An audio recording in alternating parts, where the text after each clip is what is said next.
আসসালামু আলাইকুম সুপ্রিয় দর্শক, কেমন আছেন সবাই? আশা করছি সকলে ভালো আছেন। আজকের ভিডিওতে আমরা কথা বলতে চলেছি ওমানের ভিসা সম্পর্কে। ওমানের বর্তমানে বাংলাদেশ থেকে এগ্রিকালচার সেক্টরে এখন কিন্তু ভিসা ওপেন হয়েছে, আপনারা কিন্তু জানেন। আজকে থেকে আবেদন প্রক্রিয়াটা শুরু হচ্ছে, আপনারা পুনরায় আবারও কিন্তু এই দেশটিতে যেতে পারবেন। এখন কথা হচ্ছে, এই ওমানের কৃষিকাজে যেতে গেলে কি পরিমাণে খরচ আপনাদের লাগতে পারে, কোন খাতে কি পরিমাণে খরচ লাগবে সে বিষয়ে আজকে আমরা গুরুত্বপূর্ণ একটা তথ্য আপনাদেরকে দেওয়ার চেষ্টা করব। আপনারা কিন্তু বিস্তারিত বিষয়গুলো সম্পর্কে একটা ধারণা পেয়ে যাবেন, ঠিক আছে? 100% ভাবে আপনার তার সাথে না মিললেও কিছুটা কিন্তু আপনার মিলবেই অবশ্যই। ভিডিওটি সম্পূর্ণ দেখুন, তাহলে বিস্তারিত বিষয়গুলো সম্পর্কে আপনারা কিন্তু বুঝতে পারবেন। এখন কথা হচ্ছে, 2026 সালে বাংলাদেশ থেকে ওমানের সাধারণ কর্মী হিসেবে কৃষি খাতে আপনি যদি যেতে চান, এক্ষেত্রে কিন্তু মোট খরচ এককভাবে আপনার সরকার নির্ধারিত অঙ্ক কিন্তু সেখানে তারা আসলে বসিয়ে দেয় না, ঠিক আছে? এখানে দেখা যাচ্ছে কাজের নিয়োগকর্তা, আপনার আছে ভিসার ধরন, রিক্রুটিং এজেন্সির খরচ, তারপরে আপনার টিকিট, মেডিকেল, মানে কোন খাতে কত টাকা খরচ হচ্ছে তার উপরে কিন্তু নির্ভর করে থাকে আসলে খরচটা কি পরিমাণে লাগবে। এখন আমরা আপনাদের সম্ভাব্য একটা খরচ আনুমানিকভাবে বলে দিতে পারি, যেমনটা ধরেন আপনার পাসপোর্ট বা ডকুমেন্টস হিসেবে 5 থেকে 10,000 টাকা আপনার কিন্তু খরচ লাগবে। এরপরে মেডিকেল করতে গেলে দেখা যাচ্ছে 8 থেকে 12,000 টাকার ভিতরে কিন্তু আপনাদের খরচ লাগতে পারে।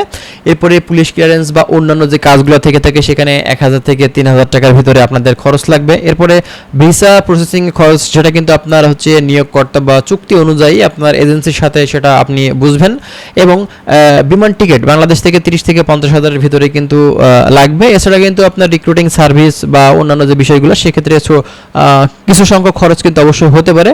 তো মোট একটা সম্ভাব্য যে খরচ কৃষি সেক্টরে বাংলাদেশ থেকে যাওয়ার টোটালি সেটা হচ্ছে আপনার 2 থেকে 4 লক্ষ টাকার ভিতরেই, এটা কিন্তু সম্ভাব্য একটা খরচ।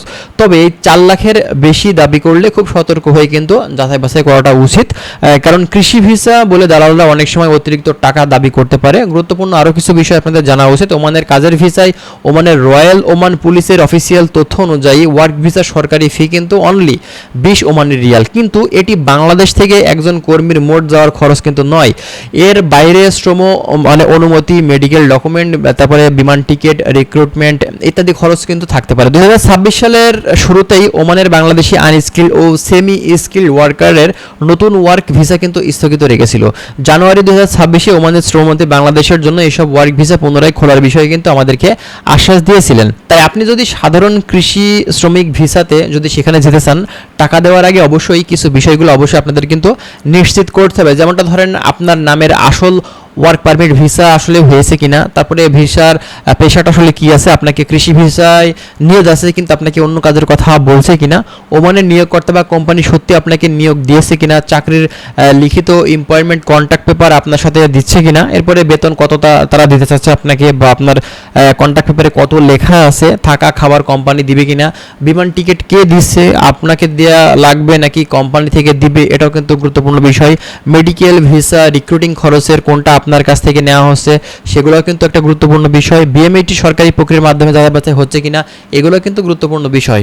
এজন্য আপনাদের অবশ্যই উচিত যে হঠাৎ করে ভিসা খুলে গিয়েছে তার মানে আপনারা হুবড়ি খেয়ে পড়বেন না, অবশ্যই জানার চেষ্টা করবেন যে এটা কোন টাইপের ভিসা, কি ভিসা, তাহলে কিন্তু বিস্তারিত বিষয়গুলো সম্পর্কে আপনারা ক্লিয়ার হতে পারবেন। যাই হোক, আমরা আরও বিস্তারিত তথ্য আপনাদেরকে দেবো, তার জন্য অবশ্যই আপনারা আমাদের চ্যানেলের সঙ্গেই থাকবেন। ভালো থাকবেন, আল্লাহ হাফেজ।